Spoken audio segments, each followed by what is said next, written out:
Inspiration can come in so many forms and from so many places. And I know a lot of people talk shit about social media, and I think that there's this really kind of narrow view of what social media is.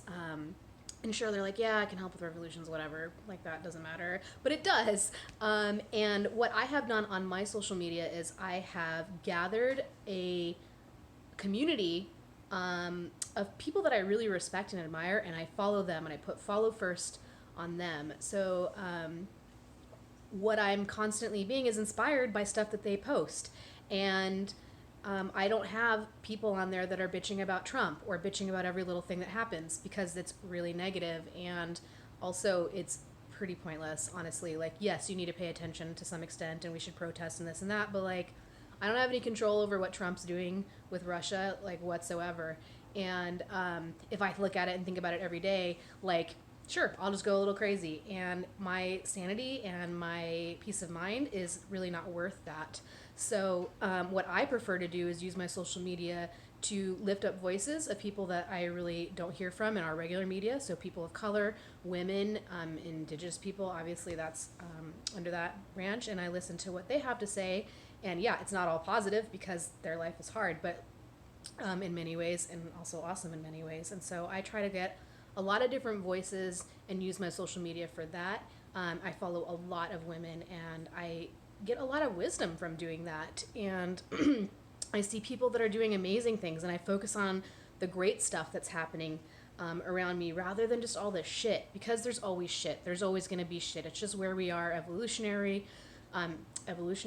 and man, that's a hard word. Anyway, that's just where we're at. You know, if you look at things from a long history, like, it's just going to be a long road. So there's no point in getting into like the nitty gritty all the time and having your cortisol levels go up and your immune system go down, so that you can, you know, feel informed or know, get into arguments with Republicans or whatever it is. So I really suggest that you turn off NPR, maybe listen to it like once a week, and use your social media to raise up voices of people that you want to hear, and become that voice yourself. That's something I've been focusing on. I post different things for different reasons. I do a lot to try to work against the stigma of things. Like, once I was like, yep, I got this hemorrhoid, comes and goes, named him Ernest anyway. And, you know, some people are like, gross, whatever. But I'm like, people fucking have hemorrhoids. Like, that shit happens, right? And so, did I change the world? Maybe. I can't really be sure. But, yeah, and, you know, like, I put all kinds of stuff on there.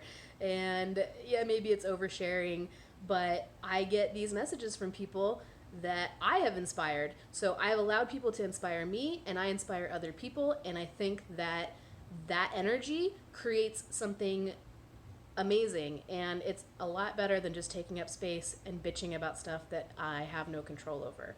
So hopefully this inspires you, and thanks for listening. Bye.